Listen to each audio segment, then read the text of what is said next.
Everyone, and welcome to the Newham LGBT History Month, presented by Newham Community Cinema in partnership with WOF, the Women Over 50 Film Festival. We hope you've enjoyed these two fantastic films this week, Damian and Tangerine. I'm Nuala O'Sullivan from WOF, the Women Over 50 Film Festival, and a few of you may know me from screenings that we've had at Stratford Library, along with Newham Community Cinema. So hello if I know you from before, and hello if I've never met you before either. I'm so glad that you could be with us this evening.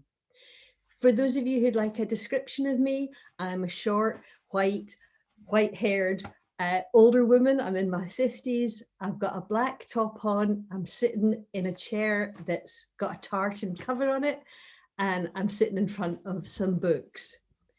We're delighted that we've got Irina with us tonight. She's going to be signing from us, and she's from an organisation called Sign for All. So I'm going to run through how the next 30 or 40 minutes is going to go, and then we'll get started on our conversation with the director of tonight's short and our special guest who directed the film Damian. It's Tash Mwanza.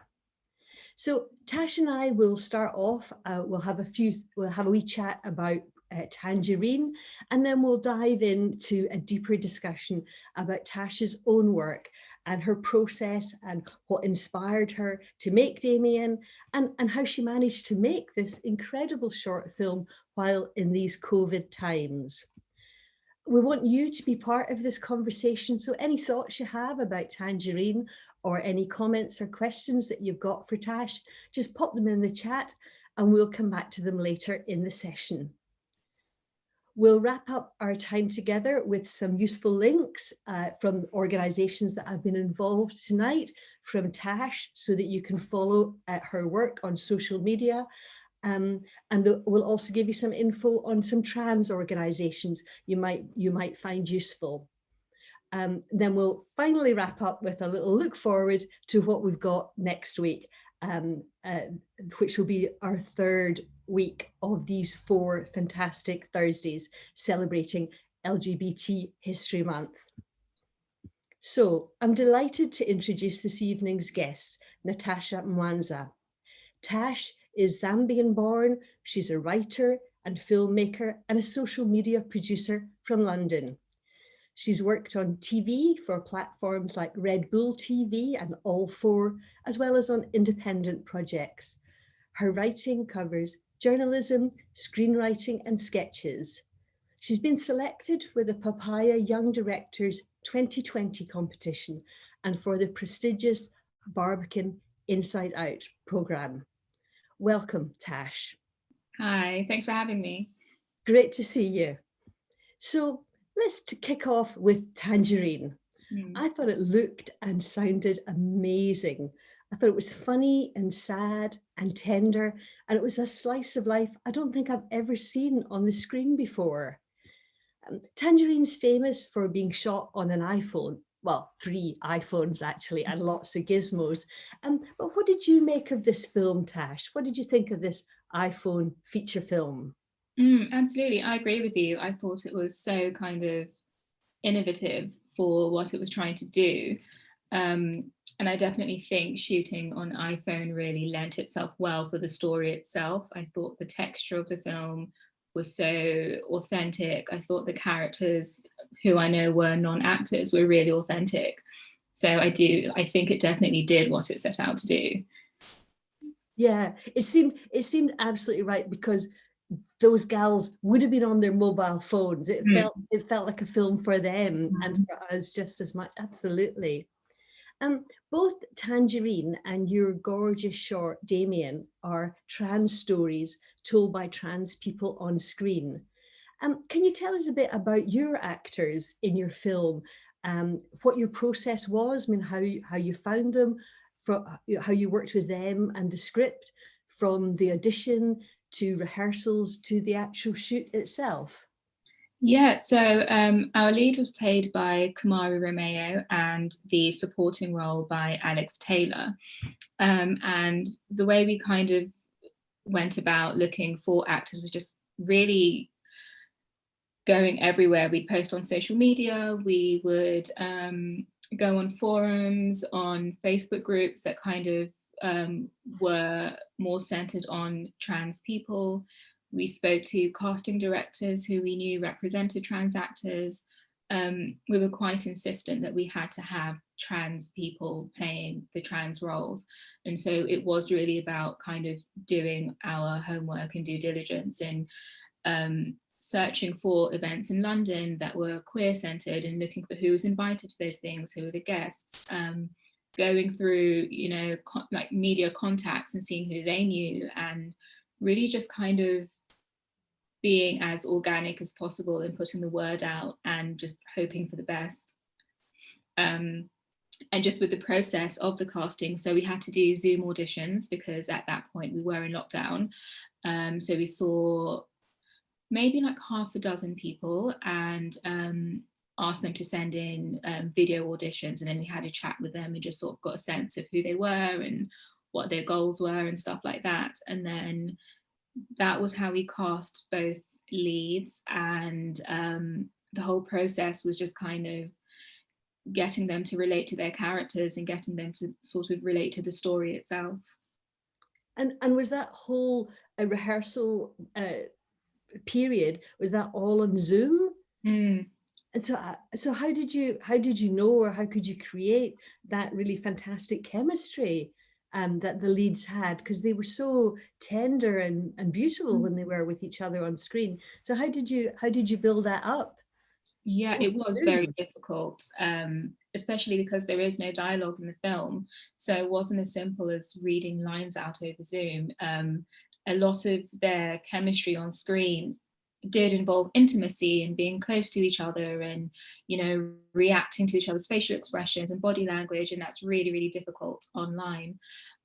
So my producer and I kind of tried to create an environment and a rehearsal environment that was really safe and personable. We did loads of little activities and games on every Zoom call, and we kind of just tried to get to know each other as people before we got to know each other as professionals and co-workers. So there was a lot of games, there was a lot of making sure that we knew we could all kind of talk to each other about any concerns, any worries, any insecurities, and that included myself. If I was kind of feeling, you know, tense or anxious about something, I was quite open about that as well. So there's no sense of like hierarchy or anything like that. But the rehearsals themselves were really, really fun in that it was kind of just about establishing things like body language and facial expressions and things like that. So a lot of our exercises were just about, you know, naming the emotion, or we'd have like a list of scenarios and one of them would have to act out how the character would be feeling that scenario, and everyone else would guess which one he picked. Just fun things like that to kind of get a sense of how our faces move when we're emotional, and also kind of looking at the complexities of expressions, you know, when you're trying to hide an emotion but it's kind of seeping out anyway. There are so many different ways to kind of play with your body in those sorts of scenes, and I guess those Zoom rehearsals were about putting that out. Wow, it's so interesting and such a new way of working now, because you're so used, I think, most of us, if you're doing some acting work, that you'd be in the room with the person that you're acting with. So that's really fascinating. Thinking again about Tangerine and Damian, they were films that were trans stories that were told by trans people on screen. But I think a lot of people, or some people, may say, well, you know, it's great to have trans people on screen, but what we really need are trans writers and trans directors to be telling trans stories. What's your point of view on that? Well, I'm a cisgender woman and I agree with that point. I do absolutely agree that trans people should be behind the camera as well as in front, and they should be telling their own stories, and they should be, you know, the ones directing.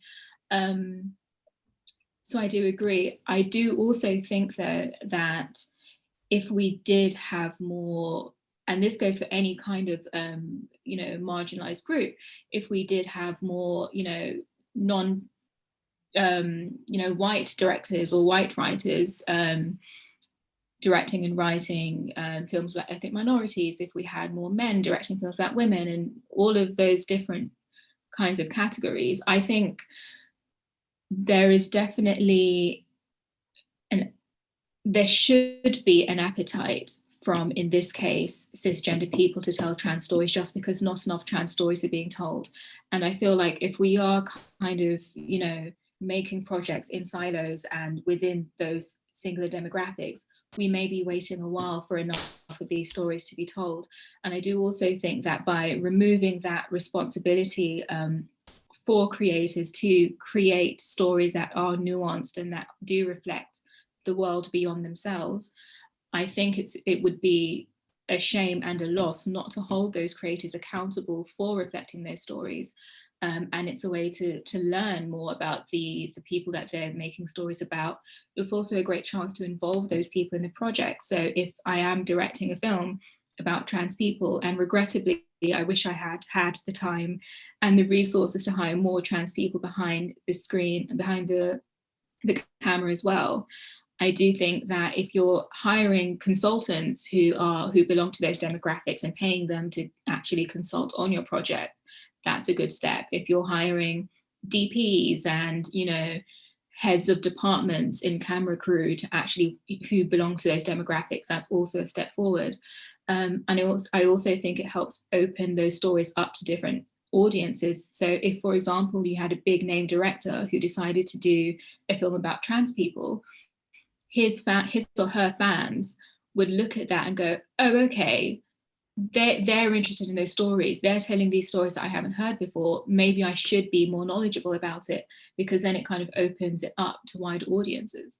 Yeah, absolutely. I mean, from the film festival that I run, the Women Over 50 Film Festival, we're very keen. Part of our ethos is that we want young people to be making stories about older women. We want men to be making stories about older women. We want older women to make stories about younger men, and including trans and cis and LGBT stories.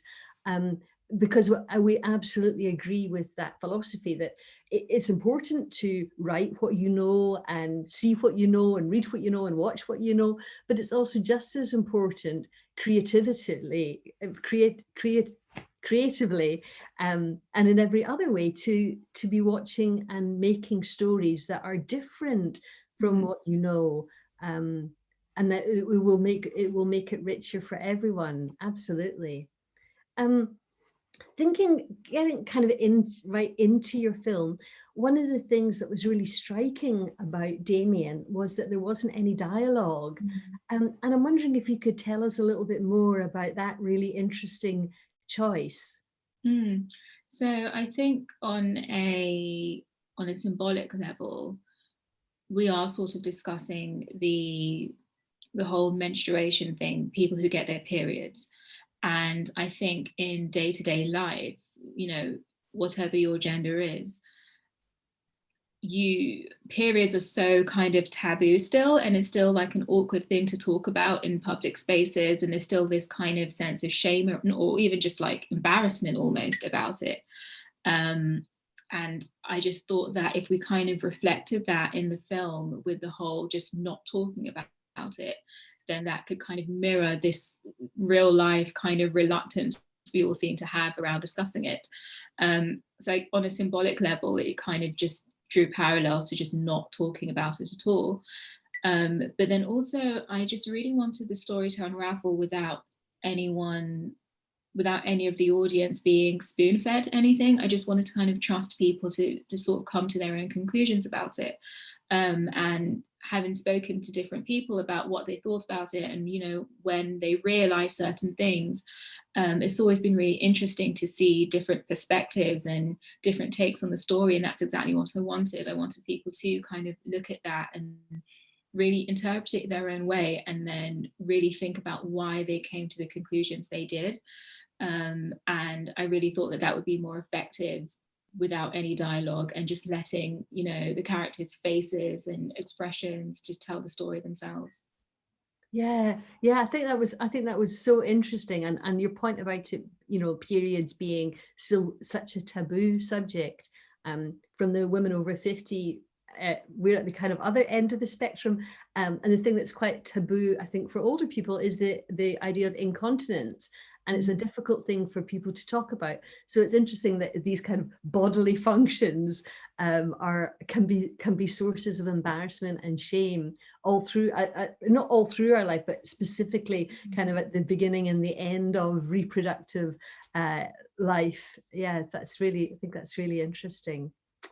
I want to talk a little bit about the making of your film, particularly because, as we mentioned earlier, it was made during COVID time, which I think just must have been, I think it must have been very challenging, but maybe I'm wrong. Sean Baker, who's the director of the feature film tonight, Tangerine, he said that shooting on his iPhone was all about making his film on a very tight budget. He says, sometimes you just have to make the most of what you have. And I'm wondering if you can tell us about how you made the most of what you had when you were creating and shooting and casting and rehearsing your film, Damian. Absolutely. So I think our main restrictions were budget, time, and the pandemic. Three pretty big constraints right there. Yeah, the three horsemen of the apocalypse. It was very, very difficult. And because of that, we had to make so many compromises and so many sacrifices. So even things like the crew, like we had a really, really small skeleton crew because we just couldn't have that many people in one space. It was all filmed in one location. It was one really small apartment, so we couldn't have like a lot of bodies in the room. And even just the extras, I had to kind of get my extras, my friends, to fill in the roles as extras, just because, paying for extras is expensive. So budget was a constraint there. Even just things like the location, again, it was quite a small location, which wasn't bad for the actual look of the film, but just practically was a bit difficult. Having given more time and more money, would have probably hired out somewhere a bit bigger. So many things, cutting down days of filming. Even some scenes were cut because they just weren't, giving us the effect that we wanted. And if we did want to shoot those scenes, we'd have to shoot another day or add more, lighting props and things like that. So there's always sacrifices that have to be made. And did you, were you all kind of masked up? And, what was the kind of, what were all those protocols? I mean, how were you in bubbles with people, or how did that work?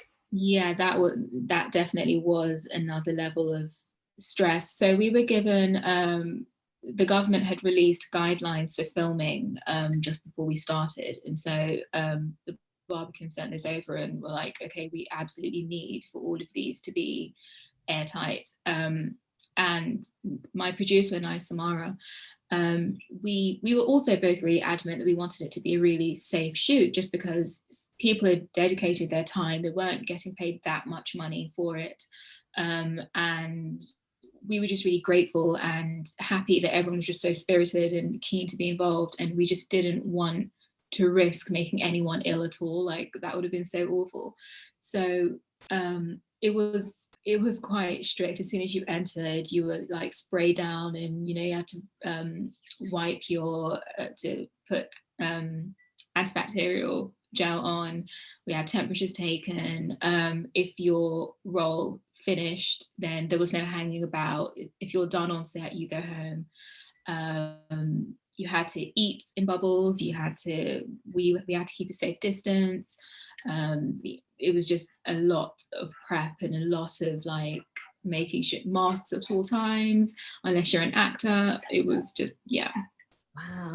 Wow. It sounds like there really were a lot of constraints on you one way or another. And I'm wondering, what did you learn about yourself being able to pull off this short in these quite extraordinary times?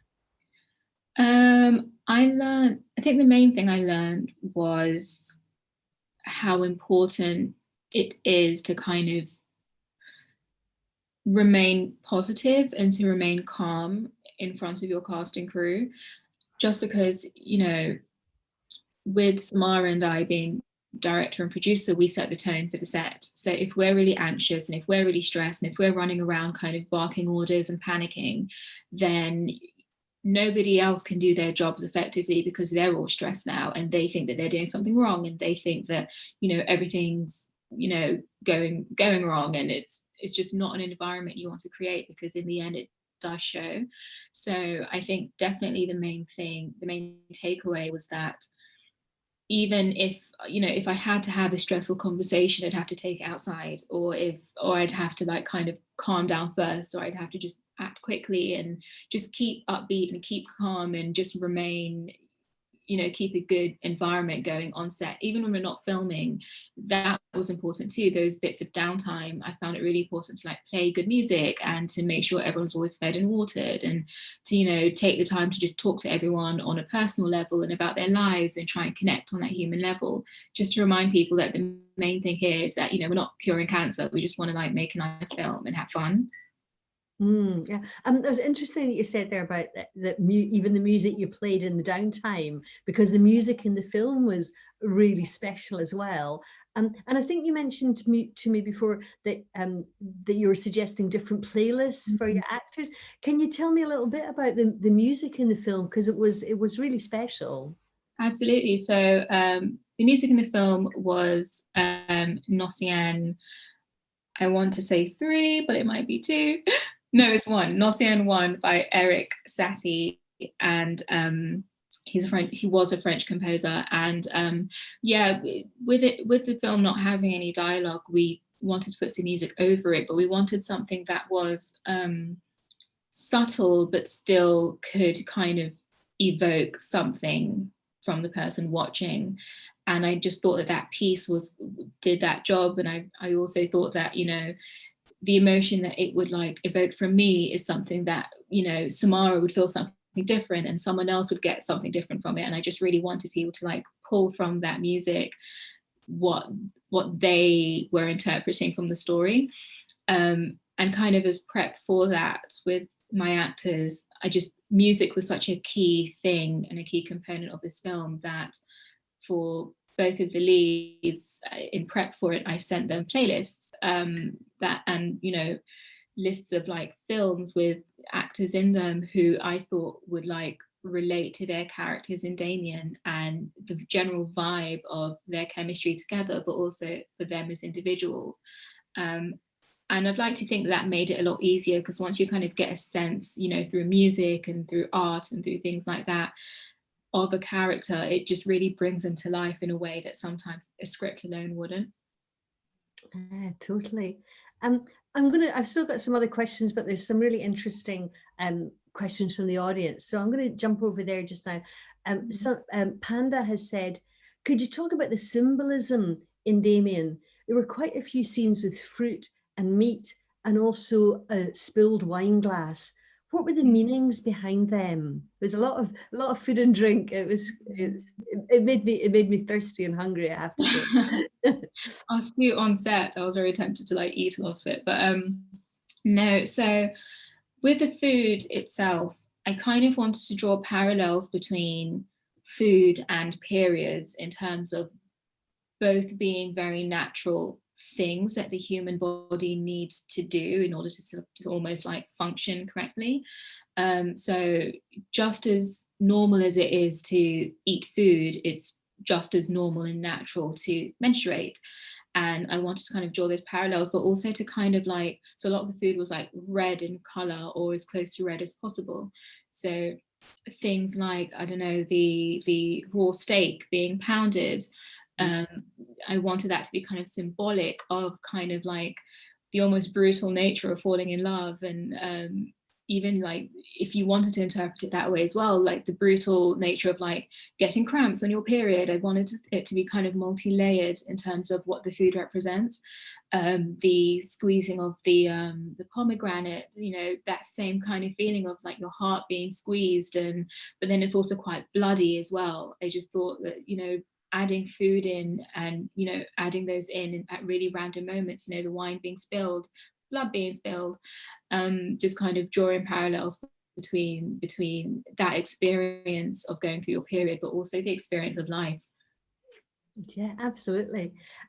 We've got another question here from Angela, and it's, Damian is a great short film, wonderfully shot, and great to see more trans stories on film. Can you please discuss funding and any ease or difficulties you may have had with funding? Oh, it's always about the dollars and cents in the end. I mean, yeah. So how this was partly funded, or it was a part of a Barbican project. So could you maybe actually talk a wee bit about Barbican, and then tell us a little bit, to answer Angela's question, about funding? Absolutely. So this was commissioned as part of the Barbican's Inside Out program. So every year they do a special program of exhibitions, and as part of that, they commission a handful of directors to make short films that align with the themes of that program. So this year's theme was Inside Out, and it had a lot to do with identity and how you're perceived and how you perceive yourself. But so as part of that, they gave us £2,000 in funding to go off and make a short, but they were also happy for you to kind of supplement that however you wanted and to seek funding elsewhere. So we at first were quite naive, and we were like, oh, 2,000, that's fine, we can do it. Such a contained film, like we can make it happen in 2,000. But as we kind of went along with the planning process, we found that things were not cheap, and that especially with the pandemic, so much had to be kind of, even the accommodation was a lot more expensive than we would have wanted, but we took it because they were the only people who were willing to give us their flat during a pandemic. So we were willing to pay anything at that point. But in terms of extra funding, we had so an exec producer put some money in, someone who really believed in the project and was really, just really supportive of it. So they put some money in as well, and that was really nice. But that was it. Other than that, we just kind of went with it, and did what we could, and begged and borrowed and stole where we could. It was just hard, but we made it happen. And were a lot of people volunteering and offering their time and expertise for free, or were you really calling in a lot of favors from friends and things? Absolutely. So all of the extras were friends of mine, and they did it for free. And a couple of the crew also were able to do it for free, which, I owe them my life for that. Yeah, and I didn't get paid for it. My producer didn't get paid for it. So it was very much a labor of love. Yeah, that's so interesting. There's another question from Panda, and then we might jump back to some other questions from me, but we'll just see how that goes. Panda says, did you learn anything about trans people while working on Damian? Were there any experiences you could relate to, or some that you may never have had? When we were talking before, you mentioned that actually you got some input in the script at the early rehearsal period. Can you talk about that and some other things that you learned throughout the process? So before we'd started auditioning people, I had kind of a semi-finished script, and obviously as part of those auditioning processes, we were sending them out and letting actors kind of familiarize themselves with it. And so actually what we got back, we'd have people saying, oh, this is a great script, but just so you know, this isn't probably how Damian would respond to that, or this isn't. We even had one actor who said, he said that there was a scene in the film where Damian pulls the pad off of his boxers, and in the original script I had him pulling a tampon out, which I thought, okay, yeah, people just wear tampons, fine. I wear tampons a lot. I'm not really a pad person, so surely most people don't. And one of the actors auditioning was like, of course I can't speak for every trans experience, but just so you know, nobody I know who is trans wears tampons. Like, we wouldn't wear a tampon. And I was just so surprised by that, because I was like, wow, like, that's something that I just wouldn't have known. And again, it doesn't go for everyone, and I'm sure there are people who do, but just having those little nuggets of insights are things that were so important. And I definitely changed it. And there were other little things I changed based off of how Kamari and Alex were feeding back into me. They were very informative for the script as well. But in terms of, there was a second part to the question, how I... the question was, were there any experience you could relate to, and some that you've never had? I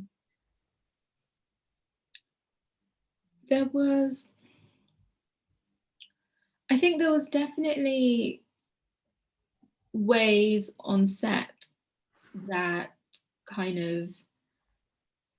I could relate to with the actors, just even in terms of the whole period situation. There were, so we had a cis male DP. His name was Jerry, and there were like certain scenes, like the bathroom scene where he's taking the pad off, where Jerry was like making suggestions. He was like, oh yeah, maybe if he like put it here or put it there. And there were loads of moments where like Kamari and I would look at each other and be like, no, he wouldn't do that. Like, why don't you let us deal with the period part, and you can just deal with the cinematography.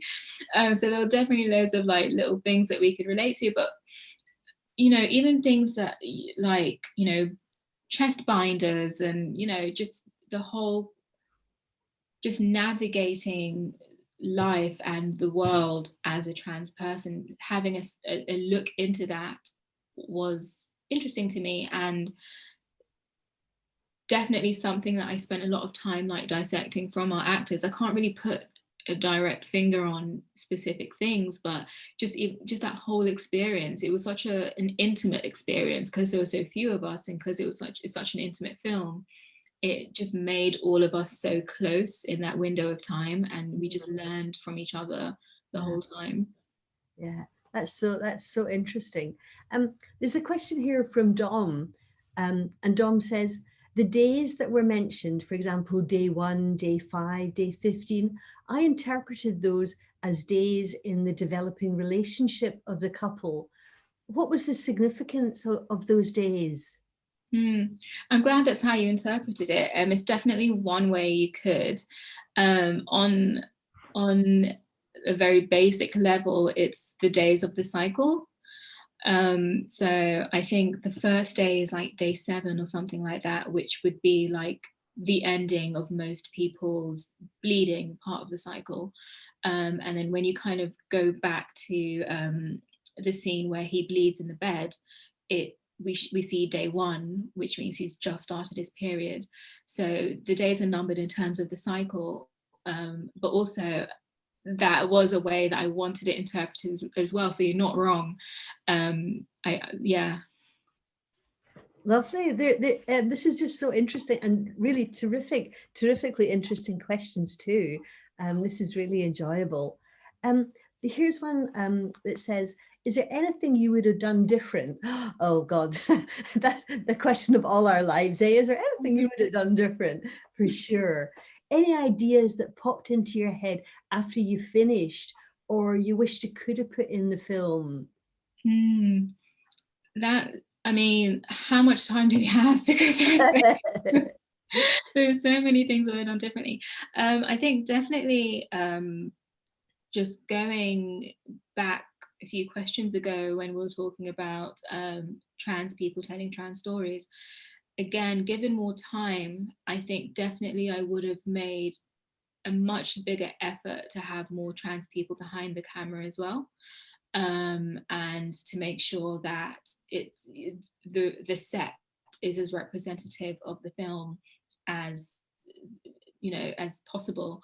So that's like the main thing I would do. But I'd also, I mean, there are silly little things like, maybe a different location, and a different this, a different that, a different choice in wardrobe in that scene, and things like that. But mainly I think it would be more trans representation, but also probably I would try to get more money, just because I think there are certain choices that I would have liked to have made which would have required more money. Yeah, things that I would Yeah.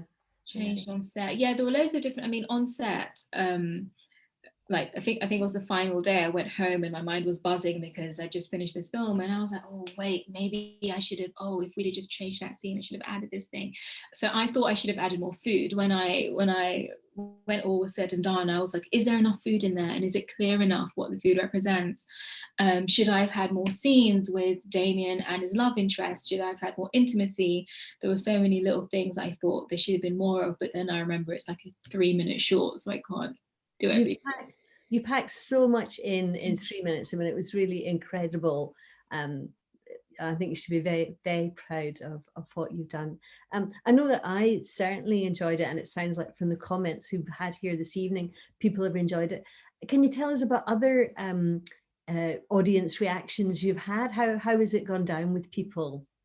It's gone down really well, and one thing I really love is that it started a lot of conversations. So I did have a lot of people, you know, asking, you know, what did that mean, and am I right in saying that this symbolized that? And that was exactly what I wanted. I wanted people to be a little bit confused and a bit unsure of what they just watched. And I liked hearing that people, you know, watched it, then had to rewatch it again right after, and then picked up new things in that second watch. Because that's definitely what we were trying to like go for with it. But also I think the main kind of opinions I was concerned with, because people like what they like, and it's quite like an artsy film, and I know that's not everyone's bag, but I was most concerned with making sure that I was representing somebody's trans experience as well as possible. I know not all will be the same, but I wanted to do it justice, and I wanted to make a film that wasn't centered on trauma. I know that a lot of like queer stories, a lot of, you know, Black stories, a lot of like, there are so many stories about marginalized groups that are rooted in trauma and, you know, people not being accepted and violence and abuse. And I just wanted to make something that isn't like perfect. It doesn't paint that experience as like rainbows and flowers, but also doesn't have so much like weight and heaviness in it. I just wanted a light story that, you know, was hopeful and that was kind of relatable to somebody. Yeah, absolutely. Yeah. And that kind of brings us almost full circle to Tangerine, because yes, there was, I mean, it's a really rough, hard life on the streets. And there's drugs and there's some very violent themes, very violent things that happen. But God, is it a joyful film? And it's so refreshing that it's not another terribly sad LGBT film, because I certainly have seen plenty of them in my time. So it was so lovely that this was like a really uplifting, happy story, and so tender too. Specifically, what kind of reactions have you had from trans people? When we were talking before about symbolism, was there some symbolism in some of the colours that you were kind of flagging up? Some trans colours in the film? What? So there's in the final scene, we have Damian wearing a vest with the trans colours on them.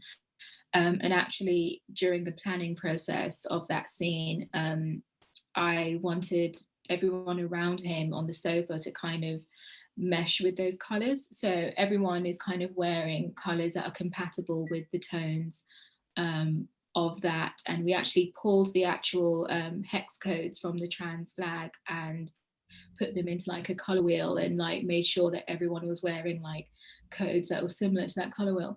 And yeah, people did pick up on that, and I've had like really nice responses and really nice reactions from the few trans people I do know. Were really like receptive to that, which is only a good thing.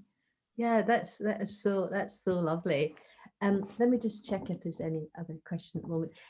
In the meantime, I'd like to ask you how lockdown is affecting your creative life. What's that like? It's difficult because on one hand we've got all of this free time now. We're not going out as much, we're not seeing people, we're not like on hour-long commutes, so we've got that little bit of time, or a lot of time really, to sit and actually do stuff. But on the other hand, I know I'm not alone in saying that, it's really hard to create when when you've got anxiety, and when, there's like mayhem going on outside and you're not really sure what's going on, and you haven't seen your family and friends in so long. Like, it's really, really tough to be in a creative mental space when there's so much kind of panic and hysteria around you. So it's almost kind of like, redundant to sit and be able to like write anything. And also just, experiences really help creativity in itself. Being out in the world, conversations you overhear on, public transport, and exhibitions you see on the weekend, these are all things that really feed into creativity, and we're just not doing that. So it kind of feels like there's nothing to pull from. But having said that, I do think, what's helped me is having, as much of a schedule, however loose, as possible every day, just making sure that writing fits into that schedule. Just, for at least an hour, I've got to, put myself at my desk and just write, even if it's silly, even if it makes no sense and it's rubbish. It will always be rubbish the first time around anyway. I just, getting your brain into the habit of saying, okay, 4 p.m. every day I'm writing, that goes a long way, and that's really helped me. Yeah, thank you. That's so fascinating for all of us, that we just need to find the time to do something creative. So that's everyone's mantra for tomorrow, to do something creative at 4 o'clock. Let's put that in our diary. 4 o'clock.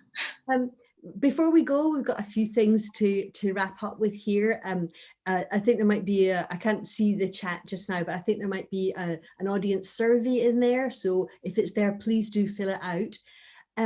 And in the chat, Priscilla, our moderator, will have put links to organisations that have been partnering here this evening, so you can follow along with what they're doing. So that's Newham LGBT History Month, Newham Community Cinema, the Women Over 50 Film Festival, and Sign for All. I should mention that this Zoom has been recorded tonight, and it will be posted on the Newham LGBT history site. So it'll be there if you want to catch up with it again, or maybe if you want to tell your friends if you've enjoyed this evening.